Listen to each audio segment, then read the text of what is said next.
seen a lot more of me than you probably like recently, but I wanted to bring up an issue of a resolution that's going to be it's going to be put forward today by Peter. Peter and I talked about this, and I hope you don't mind that I'm using your name.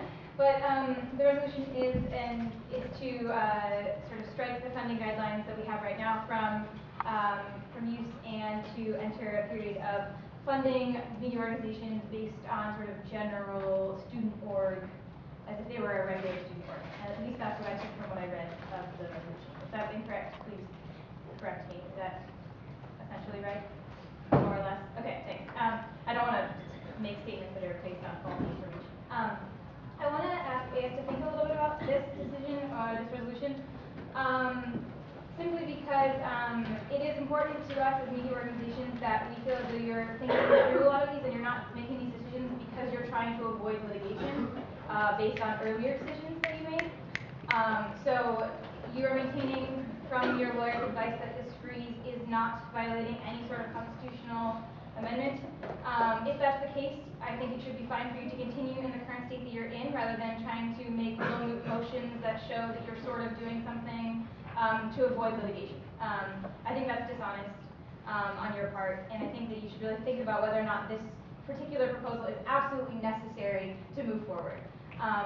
We're trying to put together the committee meetings, although we have still yet to hear when those meetings will be. We're still waiting on that, and as soon as possible would be good for us, because it's 9th week, as you all know, and 10th week is next week, and as we get closer to finals, time that is open for us to commit to these things goes down. So it's looking less and less like there will be a decision by the end of this quarter, simply because we still don't even know when we're meeting. So to keep that in mind also when you're thinking about this, that, okay, so let's say worst case scenario, freeze continues until next quarter, student organizations still have nothing. There's now, if you pass this resolution, there's now no guidelines for them to even look to if they were to try to plan for anything. It sort of gets you and us into a really sticky situation. So I really ask that you think really critically about whether this particular resolution is extremely necessary or whether it's just to save yourselves from litigation. Because those two things don't seem to be the same in this case. And if it's just to save yourselves from litigation, I feel like that's sort of dishonest on your part. You're trying to sort of go around the system rather than sticking with the fact that you believe that this is not the legal way to play. So, thanks.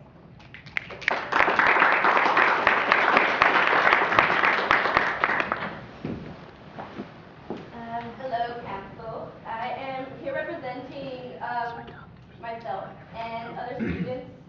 We just came here to say one thing. I know there's been a lot of talk regarding free speech and hate speech and a lot of things, and I know many of you are informed and you can feel the campus climate and the air is heavy. So we just came to say one thing that today I know you'll be deliberating on a bunch of different issues, one of them being the koala. And a lot of us just came here to say that we don't want our fees going to our newspaper. And if you're here because of that, and so all we're asking is that when you deliberate tonight, just know that we do not want to pay for something that's going to be disrespecting us, our communities, and us as people, as students, here trying to get an education in a dignified manner. So that's what we really came to say. We're not attacking free speech for or against. I think that's not really the argument here. The argument is we don't want this paper here, and we don't want our fees to pay for that. They can say whatever they like, and anyone can, right? But not as it's paid with our tuition. So that's what we came here to say. Anyone want to say anything? Yeah, we just don't want our fees to go towards something that's demoralizing and that makes fun of our character, that's difficult for us to study in an environment where we feel that we're being made fun of through these newspapers and publications. And I feel that you would feel the same way as well. So. And considering the climate of the campus right now, I think as the AS Council is instrumental and you have the power to help change and to better that climate, at least making a stand by taking away our fee, like our tuition, your own tuition from that paper that is demoralizing to many of us. That's all I can say. If anyone else needs to speak. Anyone else needs to speak? Thank you. Thank you.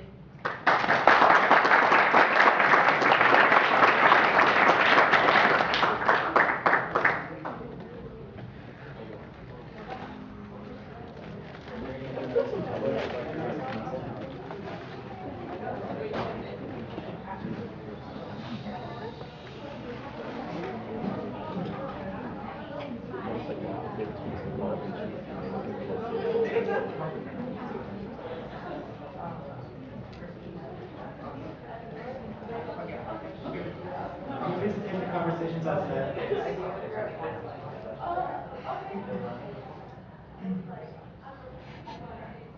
everyone, my name is Nicole. I am the editor-in-chief of the Mirror Quarterly.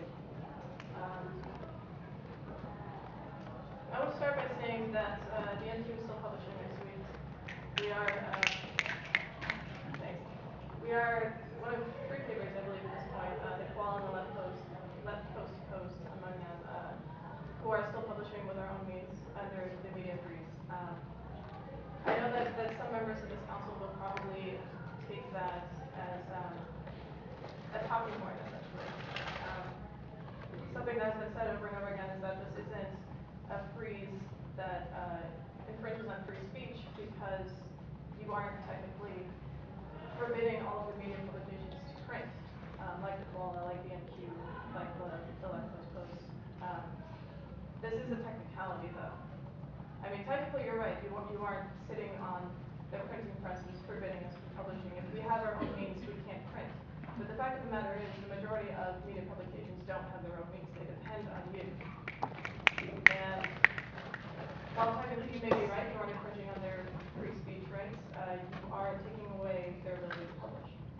I wanted to say that first. Secondly, I wanted to explain how the MQ came about, our being able to publish, essentially. When this whole thing started about, 2-3 weeks ago now, we were told that when people explained the funding freeze to us, we were told that it would be resolved quickly and fairly, that it was a temporary measure. This was followed by us being quoted in the Koala quoted in the Guardian, saying that he can, if he will, defund the Koala. And then everyone probably turned around and said this has nothing to do with the Koala assessment. This is because of the media guidelines. This is nothing to do with infringing on the First Amendment. This has to do with fixing the media guidelines. We were supposed to have a committee that was going to meet on Thursday to talk about the media guidelines and how we could change them. That committee was changed to a public input meeting, so the committee never actually happened. As Rose said, this meeting is supposed to meet starting tomorrow, but as of probably 15 minutes ago when I checked my email, I still haven't received any notification of when it's going to meet.